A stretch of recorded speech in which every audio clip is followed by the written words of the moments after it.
Hey everyone, Welcome to the last session. this is session 5 of Embark. And today we're going to teach a few last things about Core 4 and blended learning, and we're going to spend the rest of the time reflecting and celebrating.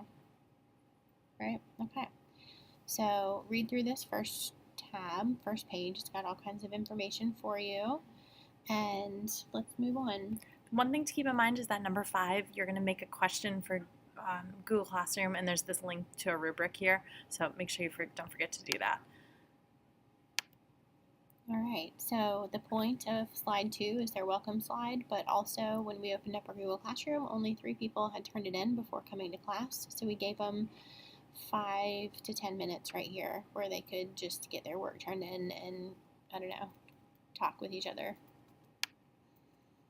That leads us into the talk about the way that they're going to get a grade from this class. So we just wanted to reiterate that they need to go back in and do exit tickets. We had 2 or 3 people who had missed an exit ticket, so this was a good reminder for them. It also served as a talking point for their final product, that's a large percentage of their grade, and we kind of went over the reflection and the questions and turning it in again. And so when we talked about the exit tickets, I didn't say any specific people's names or anything. I just said there's a few of them that are still out there and undone or unanswered or whatever. And then our Google Classroom started blowing up shortly after that with the 4 or 5 just loose end exit tickets. So that was helpful to get all that taken care of. They knew who they were. They did know who they were. Yeah. All right, so then that leads us to this slide, and it's the beginning of the reflection portion for this class. So this is the rubric that is in the class syllabus, and as you can see from that last screen, this is where that 40 points comes from on whether or not they're planning, using, and then reflecting on their blended learning lesson. And this is where that Google Classroom question comes in that Kendra pointed out on the very first slide. It will appear here. So we want them to reflect and self-evaluate their work. And you don't necessarily have to give them time to share out in words at this point, because they're going to have time to do that in a rotation later on.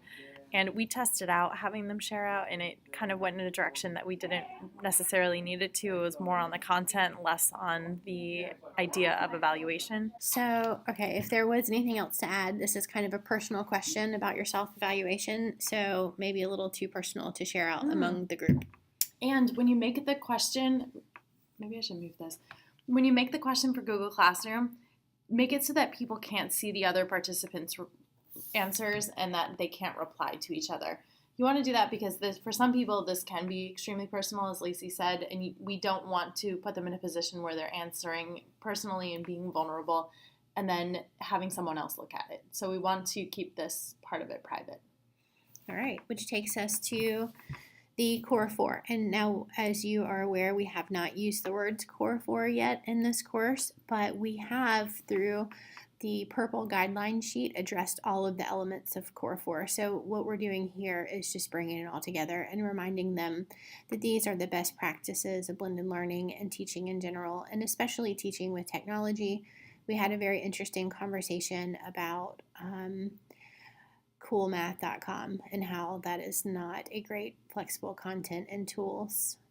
So that was just a side note, and you're welcome to talk about that if you want to, but they seem to be really into that conversation. And also what we noticed from their final reflection was that people were saying that Seesaw and Google Classroom were their flexible content and tools, which is not true. So we cleared that up right here and talked about how Google Classroom and Seesaw are the workflow solution or whatever, but that the content and tools, these are the things that we have purchased, like Smarty Ants or whatever it is, and also websites and things that they find on their own. So, right, and this, when you talk about the Core 4 at this point, you don't have to go in super deep. Again, this is one of the rotations, so at this point, there's a reason that it's only 5 minutes long. This is just to make them aware that this exists, so that when they see it in the rotation, they're not completely caught off guard. So don't feel like you have to spend a ton of time on this. You don't. It really did take us about 5 minutes to talk about this. Right, and I think it's not in here, but I did highlight that the Core 4 will be something that they'll hear about in the future, especially going through our classes, that Core 4's common terminology, and that the point of what I was saying right here was to clear up some misconceptions and also give them a term that other people, to be familiar with this term, to know what people are talking about when they say it, and that's it. All right, which takes us to then customizing your lesson. So remember, we are all focusing on really understanding the basics of 3-station rotation. But it's true that 3-station rotation isn't going to work for everybody. So we did not go into the flex model or flipped model or anything like that for multiple reasons. One is because it would take way too long, and we don't want to do a flyby on the flipped model and then be like, there, you know what it is. But also because these are the focus of Infuse and Transform in the future. So what we're doing on this slide when we're talking about customizing your lesson, we are highlighting the role of the coach and coach's ability to help these teachers customize blended learning based on whatever the individual teacher needs are. But we are also talking about customizing your station rotation. So we have listed the number of stations you have, the type of stations you have, and the timing. And if there's anything else that you want to talk about for customizing, go for it. But I would not spend more than 5 minutes and mainly make this a highlight of the coach and for future learning. Right, and we didn't make mention that there are other models that you can use, but again, as Lacey pointed out, we made it more of a coach conversation because that's something that doesn't need to be done whole group, and there's no way to do it in a timely sort of way. All right, which took us to our rotations. And let's see, our rotations for today are fairly simple. Let's see. There we go. So let's start with the teacher-led, I guess. This is all about the power of reflection and how when you take the time to reflect on things that happen to you, that's where you're learning, that's where a lot of learning happens. And we've got some facilitated discussion questions here for you.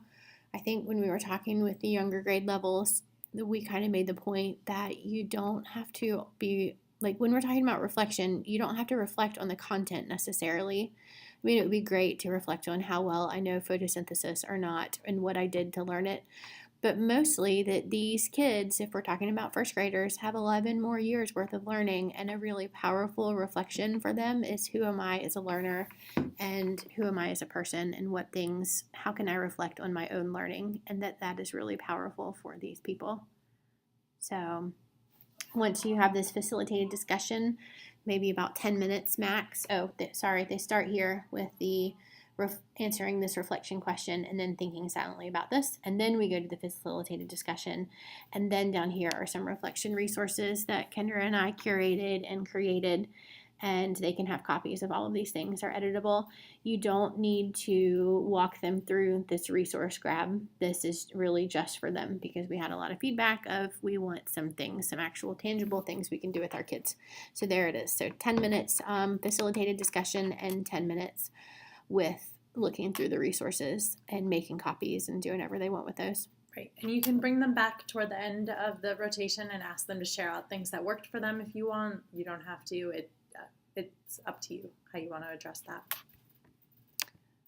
And let's see, the independent station was all about tools. Y'all know every year we always get feedback. We want to learn more tools, more things I can do with my iPads or my Chromebooks, and here it is. So this should be familiar. We have some of the same from the first session, and we've added some to it, and the accountability work is going back to their very original slide deck, which you have seen before, so we don't need to go there. Y'all investigate this at your leisure, but the independent tools, that seemed to go really well. They liked that one. The last station is the collaborative station. So this is the station I think that the teachers liked the most in the rotation that we did.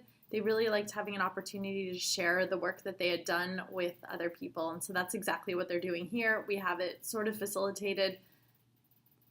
Is that the right word? Yes. Okay. So we have the sharing and the discussion that they're having relatively facilitated. You'll see that there are some questions and some prompts for them to work with. So we're asking them to share specific things about the work that they've done with a group and then with a partner. If you have a large group where you would have more than 10 people at the collaborative station at a time, just split them in half and make 2 groups and have them go through this process so that they have enough time to hear the initial share out, because after that they're going to break up into pairs and then it won't matter. But for that initial step 1 portion, We want them to be able to hear as many ideas from other people as we can. Yeah, but we also don't want it to take up the entire time. We want them to get to the pairs and have a more detailed discussion. So one thing you may or may not be wondering is, why did we approach it this way? Why are we doing our share out about the final project in small groups? And it's basically because when you go to a last class, if you just stand up in front of everybody and you start sharing your project, nobody's listening to you. I mean, it's a waste of time, in our opinion. Well, and I think for a lot of teachers, they put a lot of hard work and a lot of thought into this, and we don't want to put them in a position where they're trying to explain something and other people are talking, or they're playing on their computer, or they're replying to emails, or they're grading papers. So we wanted to do this share portion and this sort of feedback in a really meaningful way. Yeah, we wanted to honor all of the work that they put into it. And so that's why we decided not to have a whole class where you just stand up and present what you did while everybody else is off task. Exactly.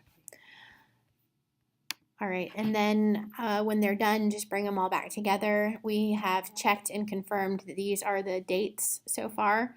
We did find out that Infuse this year is during second semester is not an option, so I think there might be some miscommunication about that.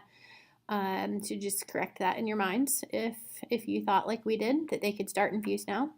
But there you go. There's everything else that they need to know, and really at this point try and highlight the coach. There is no mandate from our department that they have to continue meeting with us per our discussion at the beginning of the year. So we have been trying to highlight the role of the coach in every session. So make a really good effort, if you can, right here to be like, these are the things that your coach can do for you, and this is why your coach is important, because y'all, we want our jobs, right? Really though, when we talked about on this slide, when we addressed number 1, we told them to get out their computers and send their coach an email, and we gave them some suggestions of things they might do. You know, maybe it was one of the tools from the rotation that they liked. Maybe they want to iterate on their blended learning rotations. We just gave them a bunch of different options to sort of spark their thinking so they could come up with something. Make sure that they know that 2, 3, and 4 are not action items for them to do, and that they're not, especially 3 and 4, are not mandated required things for them to do. Yeah, they're celebrations. They're events that we would love for them to come and participate at and learn things from. And that's that. And that's really that. Make sure that at the end you remind them to turn in their work if they haven't done so already. Well, hopefully these screencasts have been helpful to you. If there's anything you see that needs adjustment, or you can think of some way to improve what's gone on during this 5-week course, please let us know. We'd love to make changes based on your reflections.